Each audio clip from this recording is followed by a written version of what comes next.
오늘은 우리가 사사기 26번째 시간으로 누구의 벗이 될 것인가 라는 제목으로 같이 말씀을 나누도록 하겠습니다. 사사기에 사사는 12명이 나옵니다.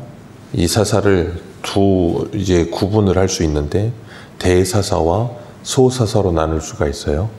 대사사는 그 분량이 많고 그리고 이스라엘을 대적들로부터 구원한 사사들, 그런 사람들을 대사사라고 부르고, 소사사는 그 내용의 분량이 조금 적고 이스라엘의 행정과 사법적인 역할을 감당했던 사사들을 소사사 그럽니다.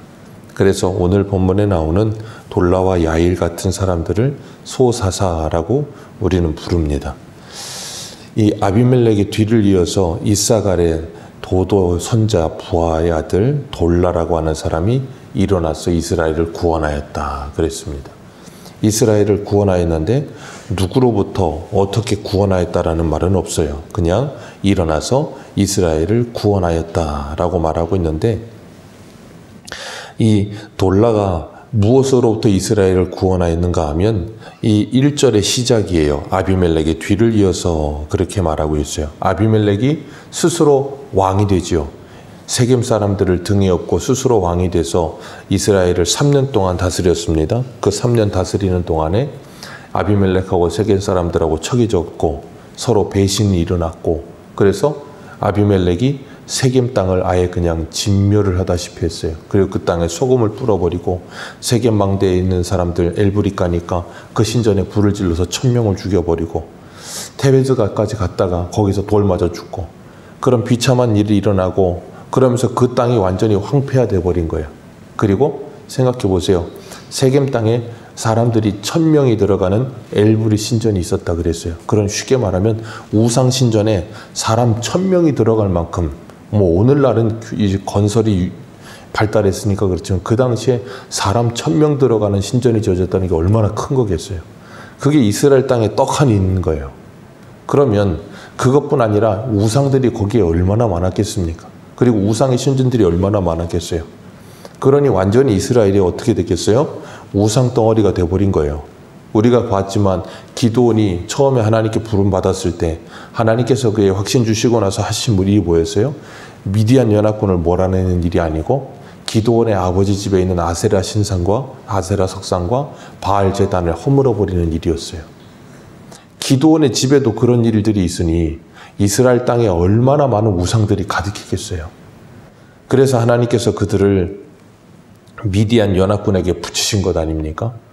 그러니까 우리가 잊지 말아야 될 건 뭐냐면 사사기에서 사사들이 이스라엘 백성들을 대적들의 손에서 그들을 구원하는 게 아니에요. 대적들의 손에서 그들을 구원하는 게 아니라 그들의 죄, 그들의 우상 숭배로부터 그들을 구원해내는 거예요.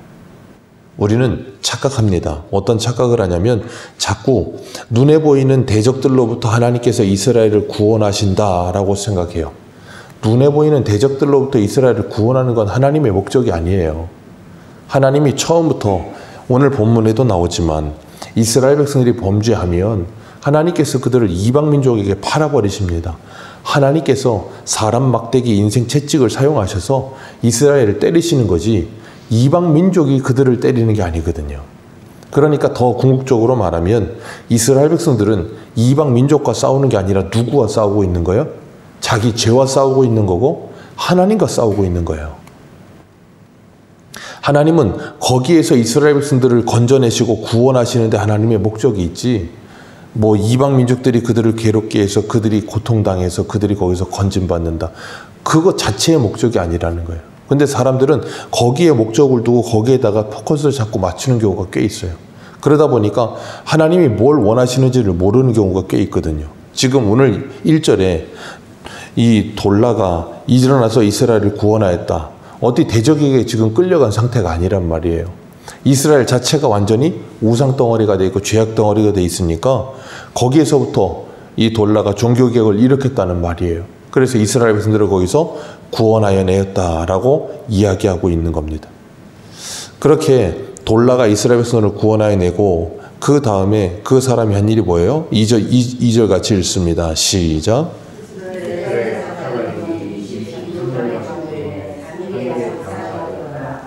예. 사사가 된 지 23년 만에 죽음의 3일에 장사되었다. 그걸로 끝입니다. 23년 동안 어땠겠어요? 우리가 잘 아는 것처럼 사사가 있는 동안에는 평안하였더라. 그게 있지 않겠습니까?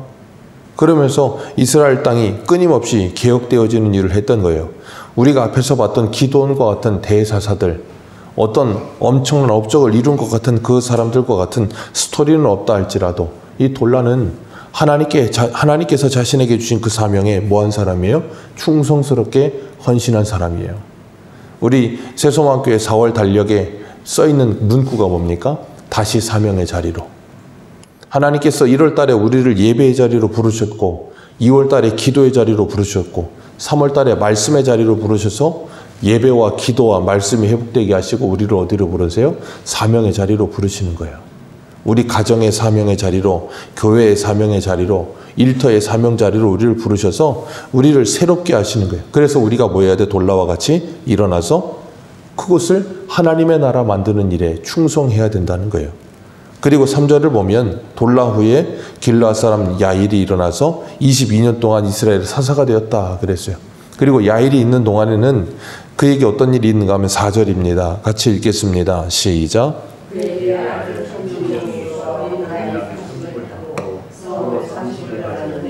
그 성 길르앗 땅에 있고 오늘까지 하본 야일이라 부르더라.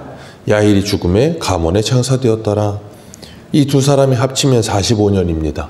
사사가 45년 동안 이스라엘 땅을 다스렸어요. 그리고 그 땅에 크게 무슨 엄청난 일이 일어나지는 않은 것 같아요. 그리고 이 야일이 한 일은 사사가 되고 아들 30을 낳았어요. 그리고 어린 낙이 30을 타게 하고 성읍 30을 그들에게 맡겼겠죠. 나귀를 탔다는 건 이스라엘 근동, 그 당시에 고대 근동에서는 꽤 부의 상징이었어요. 그러니까 이 야일이 아들 30을 낳았고 아들 30에게 각각 다 그 나귀를 태웠다는 건 굉장히 부유했던 거예요. 그리고 성읍 30을 다스리게 했고 그것을 하본 야일, 야일의 마을이라고 칭했다는 거예요. 그러니까 지금 이스라엘이 어떤 상태예요? 쉽게 말하면 태평성대를 누리고 있는 상태예요. 돌라가 일어나서 그 땅에 개혁을 일으켰고 그래서 다시금 믿음으로 회복됐고 야일 때 와서 22년 동안 태평성대가 이루어지면서 총 45년 동안에 큰 문제가 없이 하나님의 은혜로 이스라엘이 잘 지내고 있었어요. 근데 문제는 항상 잘 나갈 때 생깁니다. 그렇게 잘 나가고 있었는데 6절에 보면 이스라엘 자손이 다시 여호와의 목전에 악을 행하여. 이 사사기의 레포타리가 또 시작되죠. 이스라엘이 다시 여호와의 목전에 악을 행합니다. 기억하십시오. 이스라엘이 죄를 지을 때마다 항상 누구 눈앞에서 죄를 지어요? 하나님 눈앞에서 죄를 지어요. 그건 우리도 똑같습니다. 우리가 어디에서 무엇을 하고 어떤 죄를 짓던 하나님 눈앞에서 죄를 짓는 거예요. 왜냐하면 하나님이 안 계신 곳이었거든요.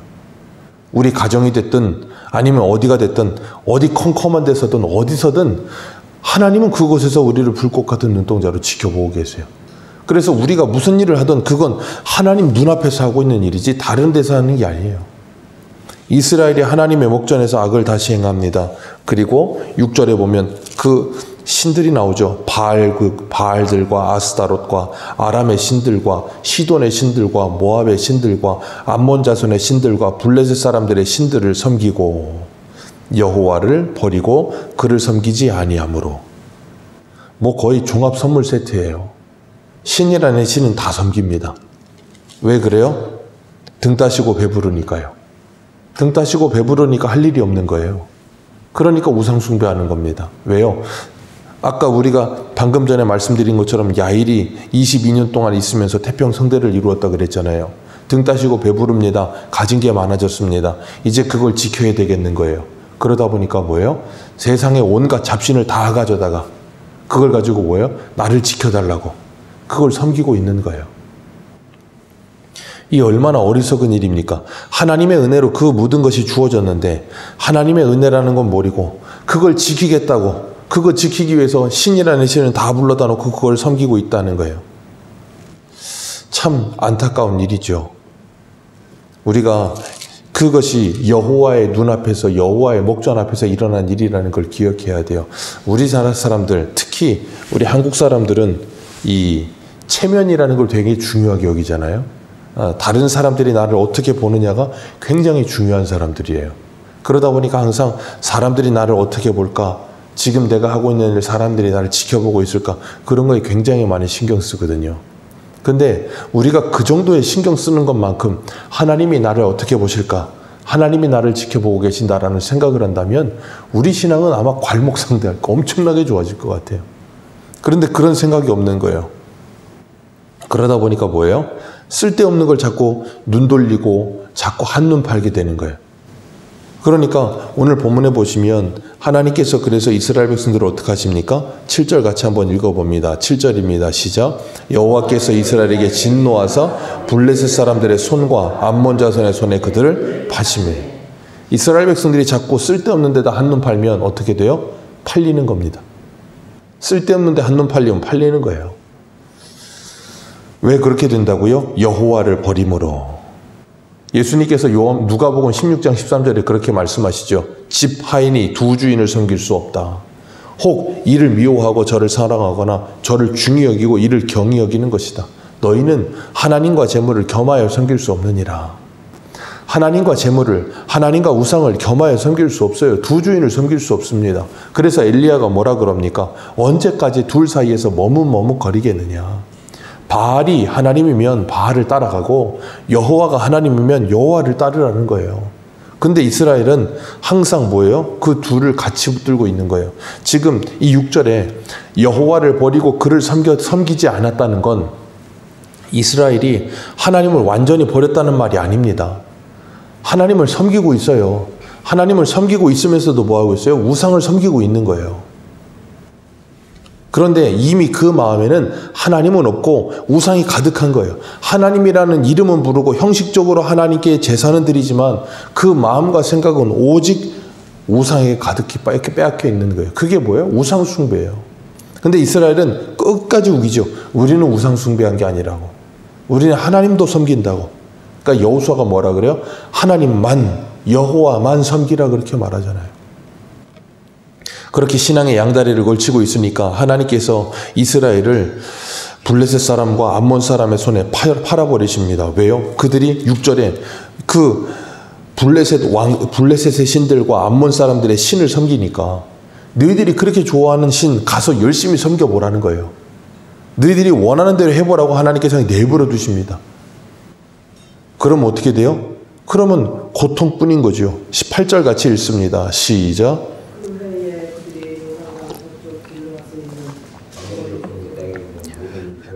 자손을 쳤으며 18해 동안 억압하였더라. 요단강 저쪽, 요단 동편입니다. 루벤, 므낫세 반지파 그리고 갓지파 이 두 지파 반이 있는 그 요단강 저쪽에서 아모리 족속 땅에 있을 때 그곳에 사람들이 쳐서 18해 동안 18년 동안 억압을 당하고 그 암몬 자손이 거기서부터 요단을 건너와서 가나안 땅에도 유다, 베냐민, 에브라임, 이스라엘의 가장 중심부의 가장 강력한 지파까지도 공격했다는 거예요. 그러면서 어떻게 됩니까? 이 서쪽에서는 블레셋이, 왜냐하면 7절에 보면 하나님께서 그들을 블레셋 사람의 손과 암몬 자손의 손에 파셨다 그랬거든요. 이 암몬 자손은 쉽게 말하면 이스라엘 백성들의 동편에 있는 적입니다. 그리고 블레셋은 이스라엘 백성들의 서편에 있는 적이에요. 그러니까 양옆에 적이 있어서 그들이 이스라엘을 프레시하는 거예요. 마치 샌드위치처럼 양옆에서 그들을 프레시하면서 뭐예요? 고통스럽게 하고 괴롭게 하는 일을 몇 년 동안요? 18년 동안 했더라. 그래서 이스라엘 백성들의 19절에 보면 곤고가 심하였다 그랬어요. 그 곤고함이 너무나도 힘들고 괴로운 거예요. 그러면 18년 동안 그랬으면 그러기 전에 하나님께 부르짖으면 되는 거 아닙니까? 그런데 그 일을 하지 않아요. 처음에는 우상이 좋아서 6절 말씀처럼 온갖 우상은 다 가져다가 수많은 잡신들은 다 가져다가 그걸 섬깁니다. 그러다가 그것 때문에 뭐예요? 하나님께서 너희들 마음대로 해봐라 그랬더니 고통을 당하고 괴로움을 당해요. 근데 거기서 나와요? 안 나와요? 안 나옵니다. 우리 한 군데만 보겠습니다. 베드로후서 2장입니다. 베드로후서 2장 6절.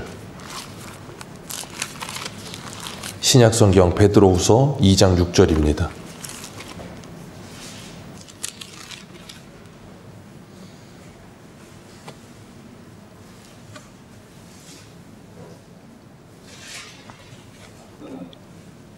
2장 6절에서 8절까지 우리 같이 읽겠습니다. 시작. 소돔과 고모라 성을 멸망하기로 정하여 죄가 되게 하사 후세에 경건하지 아니한 자들에게 본을 삼으셨으며 무법한 자들의 음란한 행실로 말미암아 고통당하는 의로운 롯을 건지셨으니 이는 이 의인이 그들 중에 거하여 날마다 저 불법한 행실을 보고 들으므로 그 의로운 심령이 상함이라. 여기 보면 아브라함의 조카 롯에 대한 이야기예요. 소돔과 고모라에 살죠. 처음에는 아브라함과 함께 살다가 애굽에서 가지고 나온 재물이 너무 많아서 그 땅의 하인들이 서로 다투니까 이 땅이 너무 좁으니까 우리 서로 갈라서자. 그래서 아브라함이 조카 롯에게 선택권을 줍니다. 무선으로. 네가 좌하면 나는 우하고 네가 우하면 난 좌하겠다.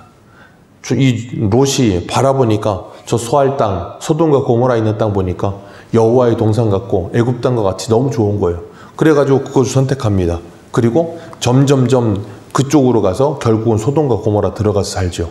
그런데 소돔과 고모라에 들어가서 사는데 뭐라 그래요?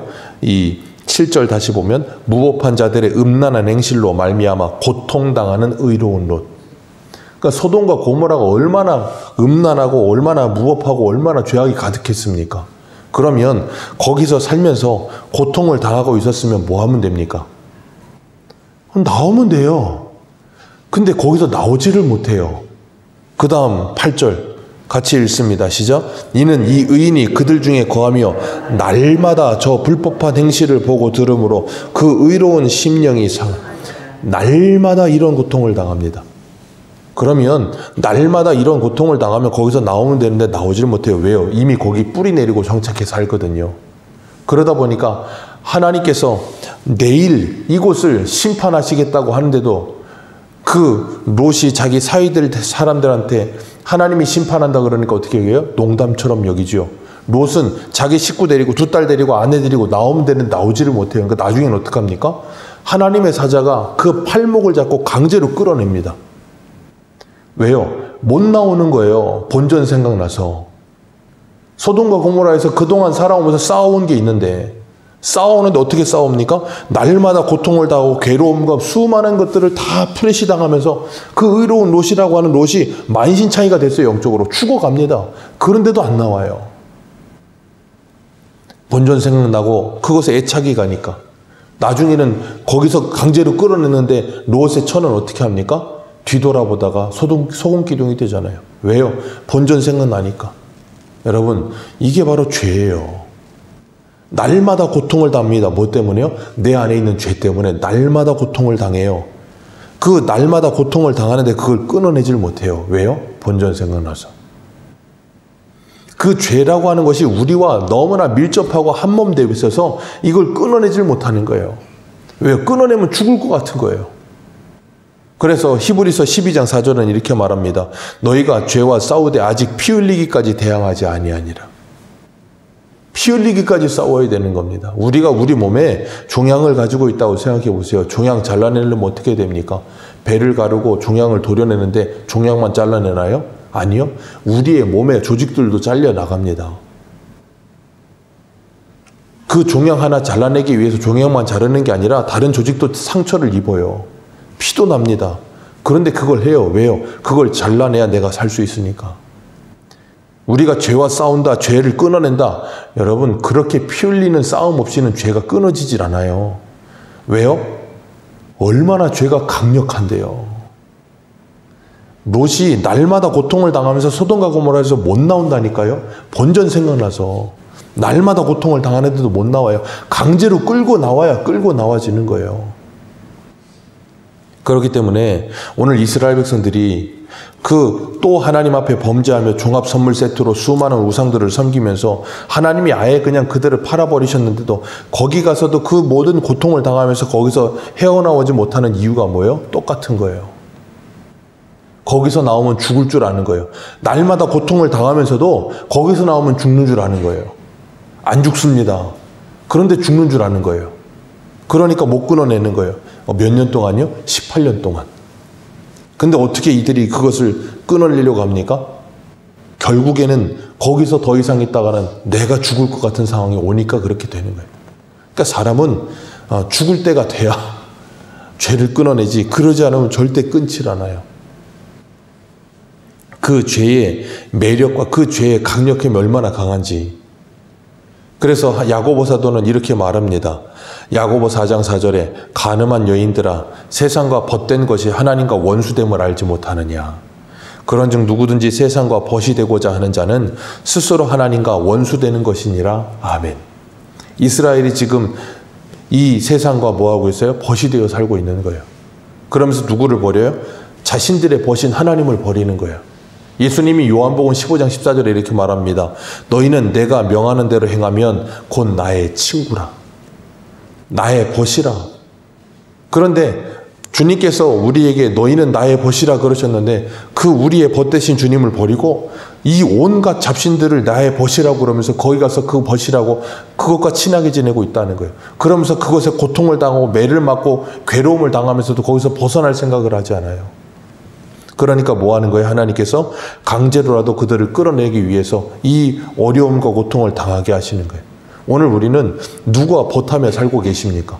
하나님과 벗이 되어 살고 계십니까? 아니면 세상의 온갖 잡신과 세상 것과 벗이 되어 살고 있습니까?